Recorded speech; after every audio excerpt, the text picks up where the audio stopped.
Yes, my friends, I hope you guys are doing very well. Obviously, with how this club is forever finding itself in a crisis, I think it was right to bring on a very special guest. You guys know him yourself, lateness is greatness, himself in the flesh, in Matisse, my guy. Brother, how you doing, bro? It's good, I'm good. I mean, I'm in the midweek feeling now, so, Chelsea is very much being cleansed from my system, and I can carry on with my day-to-day life and enjoy it and be up in the building. Do you know what I mean? I'm in the blue room. I'm here in the flesh. And then the weekend comes again and reality hits and we're back. So yeah, right now I'm on holiday. Yeah, life of a Chelsea fan, bro. But today, my friends, we're going to be discussing the striker situation. We'll be discussing Jackson, Tone, Vlahovic. Did we invest in the wrong striker? Is it a striker that is creating this never-ending issue of a team in us that doesn't know how to score goals? Bro, I feel like, let's just get straight into this right now. 100%. Nicolas Jackson, your first thoughts. Yeah. What were your impressions on him when the signing was first announced? For me, it was a breath of fresh air because we usually go for these big names that necessarily don't fit the way that we play and the style that we come up against in terms of low blocks and deep defensive blocks. And we need someone, for me, from what I've learned in the last few years, we need someone that is good on the ball, can link up, can interchange, can offer more than just what's in the box, because we have never really had this incredible level of creativity. And even now we have Enzo. Say Enzo's to get injured. I'm not trying to see, this team can't play football now. Please touch my table. I don't want to hear Enzo injured at all. Please, we're not discussing that. We're discussing Nico Jackson. Yeah. I need to know that, if we had to switch things up, we have a striker that is able to help create for himself also, and not is limited to the service we provide him. And the thing that I've been seeing from Jackson since he's joined is he's dropping deep. And I know right now it may be a negative because he's not ready in the box and the box movement needs to improve, but he's able to drop deep, go past players, and that creates chances for others. Yeah. And, if we had some players out wide that were, the Salahs, the Manes, obviously we've gone for youth. Hopefully they can develop into that type of ruthless winger finisher. What Jackson would be doing right now would be praised. Yeah. Him dropping deep, him linking up, him being able to complete 6 out of 7 dribbles a game. So there are things in his game that I like, that I need to see in my forward. Okay. But at the same time... What don't you like?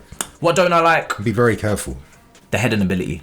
Okay. The heading ability is peak. I think that's always been a thing. Yeah, we always knew that was going to be a long day. Yeah. I remember having the same frustrations with Tammy Abraham, because I know we are a crossing team, and I know when we come up against low blocks, that is in the back of our minds like, should we cross this ball? No, don't do that. Yeah. Don't do that, because when the ball goes in, I know he's not on the end of it like someone else would be, a Drogba. Yeah. That 15 shirt, them comparisons. So that's one of the things, and I think his penalty box movement could be better. I do want to see him making more very definitive darting runs. Like in that box, if there's something to be cut back or to be crossed, I want to see you getting in front of your defender. I want to see you, really committing or giving us a little bit of a feint as well, because I'm not seeing that. And I think those small details, they're coachable, hopefully. Do you know what I mean? I think so. Because I think the reality is too, he is 21 years old. Yeah. He's not played 22. over 122 now. Yeah. He's not played over 100, career small sample size, yeah. Exactly. At top level. So there's a lot more upside to come from him. But it's just a reminder that he's still a work in progress. And I'm kind of okay with that. But I do agree. I think he's a bit of a breath of fresh air in that sense. And I just think that, pre-season, we can't forget his form during that period, because there were details in pre-season that we aren't seeing right now.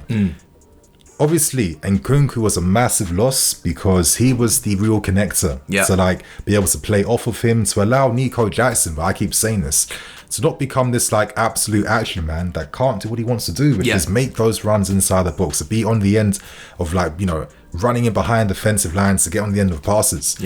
Right now, he is a bit of an isolated figure, and I think the last game against Bournemouth was the most isolated I've ever seen Jackson play a game for us since he signed for us. I think he had less than 10 passes made in that game. I can only remember a couple of chances. He didn't receive a single pass on the right hand side. For all the plays we did from Gallagher and Gusto and Sterling, not once was any pass found to Nico. Yeah. And he was only relying upon a tiny bit of service from Mudryk or Enzo when they had the ball, or dropping really deep to receive one or two from the post. Exactly. So it's just I feel like some of the criticism against Nico is a bit unfair, and I feel like we do this thing as a fan base where we always just kind of condense complex points into simplicity of like, oh, your striker is supposed to score the goals. Yeah. I mean, let's look at Erling Haaland as an example.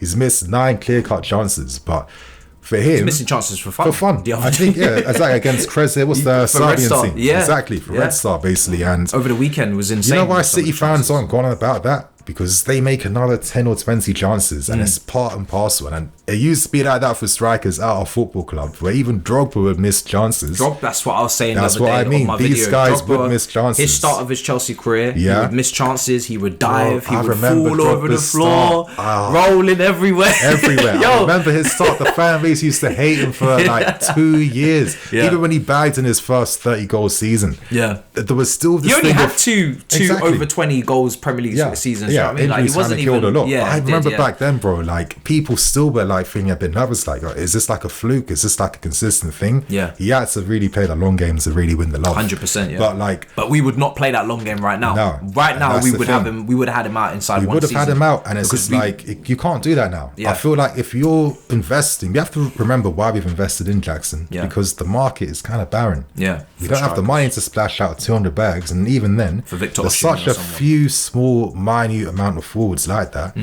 Can we even entice them to sign for us? So it's very difficult, and I don't think the strategy of who we've gone for was necessarily a bad thing. But I just kind of feel like Nico right now, going back to my overall point, is not getting the service he needs to strike. In pre-season, go and watch the highlights. Watch the highlights on YouTube of the goals we scored. Look at the runs you see from Jackson darting in behind, linking up alongside Nkunku. How he can drift. There's constant support. 1v1s. 1v1s. I don't think has he had a 1v1? Has he had a 1v1 in the Premier League season? I really can't remember any. Most of the 1v1s, he's played more back heel passes and flicks compared to 1v1s right now, and that's kind of telling you that he is struggling. He is suffering. And I do really feel it comes down to this thing you've seen at Chelsea a lot of times where we never commit enough men forward.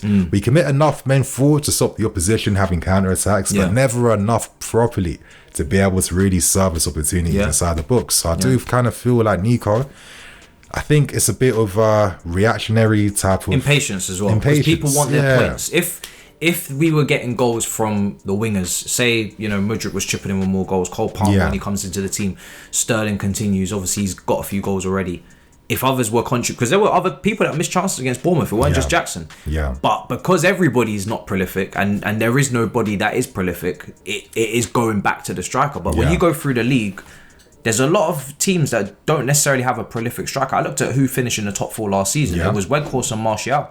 It was Jesus and Nketiah. It was, it wasn't like everyone has that Haaland figure up there, that Kane figure that exceeds their XG. And even, like you said, Haaland be missing a lot of big chances. And which is normal. And we forget that. Haaland at Chelsea? That's what I mean. If he was at us, he'd be we would have broke him. We would have destroyed his rep. Can you imagine Haaland missing those chances? For us. Did we make a mistake not signing Vlahovic in the summer?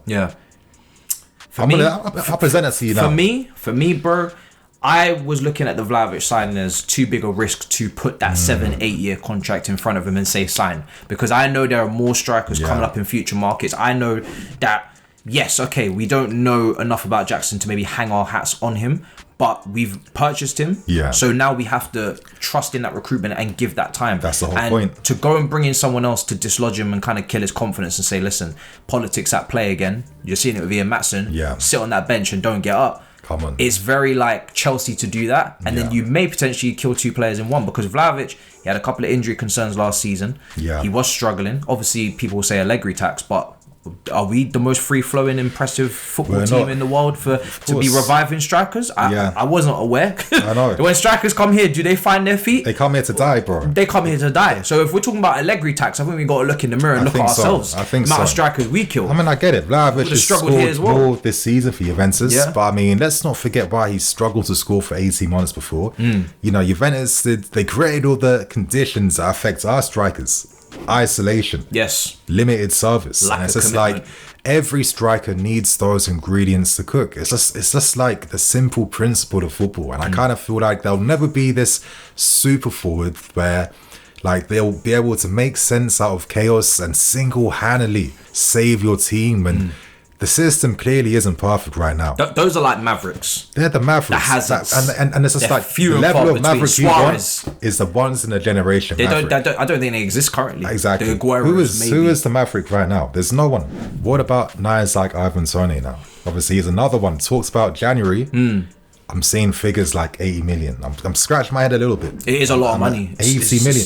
Do we have the bags for that? Too much money makes my stomach a little bit uneasy. Yeah. Do you know what I'm saying? Can't remember too many. Obviously, we brought a few in recent summers and windows, but that figure, when we get past that kind of sweet spot of 35, 40, 50 million, we start going north of that with your Kepas and your, do you know what I mean, Moratas, Lukaku's, we start to go very wrong. Yeah, it's a risk. It's a massive risk, and it's a risk for a player that hasn't played in 6 months as well. I do like the player, because I do think he's obviously... You don't think maybe he's like, he's got his PT, or a few of them, he's keeping up to fitness, or it's not the same without... Yeah, no, it's true. And that's where I would worry, like, match sharpness. If you used to get him in January, when will he actually be ready to impact? How much time does he need? Because he hasn't had a pre-season, really.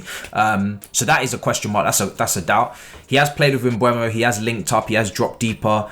He does have that all-round game that I would look at. Do you think, like, let's say Lewandowski was at the standards. Yeah.